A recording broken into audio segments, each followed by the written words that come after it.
The first two components of a TOEP score are related to pronunciation and fluency. The first is phonetic and phonological competence. Phonetic and phonological competence looks at your pronunciation of individual sounds and words. The focus is on whether or not the words you say can be understood, and whether your pronunciation impedes or slows down the listener's ability to process what you're saying. Here are some strategies you can use to help your score in this category. First, identify and practice some of your problem sounds. Since different languages use different sounds or use the same sounds in different ways, there may be some words or sounds in English that are particularly difficult for you to say. Identify which words or sounds are difficult for you and practice those sounds. One way you can do this is to meet with a language and culture coach. Language and culture coaches are undergraduate students who work with graduate students and help them with their oral communication skills. Your coach can help you identify which sounds you need to work on and give you exercises for improving your pronunciation.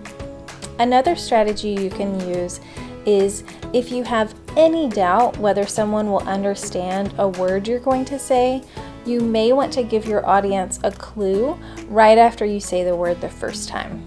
This may be a synonym for the word, a short definition, a phrase that the word is commonly used in, or some other quick clue. For example, if my trouble word is rural, I could say rural, like out in the country, or I could say rural, as in the opposite of urban. It's also a good practice to write down words that contain your trouble sounds on the board the first time you say them, so that you can make sure everyone knows what you're saying.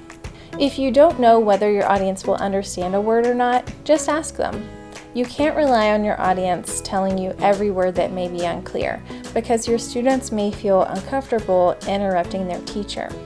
So it's good to check in with your audience and give them the opportunity to address anything they may not understand before too much time passes. If you effectively use these strategies, you'll be able to show that you have the skills to compensate for any pronunciation issues you may have. This will help your students understand you without a lot of effort, even if you still have some trouble sounds in English. The second category related to your pronunciation is called fluency and speech flow.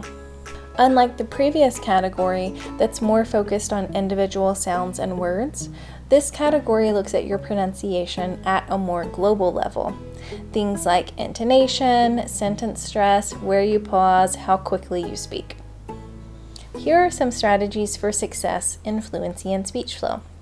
First, speaking at a moderate, steady pace is important. If your speech is really hesitant, it can be difficult to understand what you are saying. So if you can't think of what you want to say, just take a couple of deep breaths while you put together the sentence in your head. It's better to wait a few seconds and then say something fluently than to hesitate before multiple words in a phrase. On the other hand, speaking too quickly can also have negative effects. It takes people more time to process an accent that they are not familiar with. So even though you may be able to speak as quickly as a native English speaker, your listeners may not be able to process your speech as quickly as you can speak. And it's important to recognize that you may be a little nervous during the exam. That's totally normal. But just remember that many people tend to speak more quickly when they're nervous. So try to focus on speaking at a moderate, steady pace during the exam. It's also important to slow down or pause to give your listeners time to process information that may be complex, new to them, or just really important to your presentation. Identify which words or phrases need the most emphasis in your presentation. Then say those words or phrases more slowly and deliberately. You could add additional emphasis by repeating a word, writing a word on the board, or saying something to your students like, make sure you get this in your notes, or this is the most important part of today's lesson. Fluency and speech flow also considers other aspects of your pronunciation, like intonation and sentence stress. When we read a text in English, We have punctuation to help us understand how words and phrases should be organized.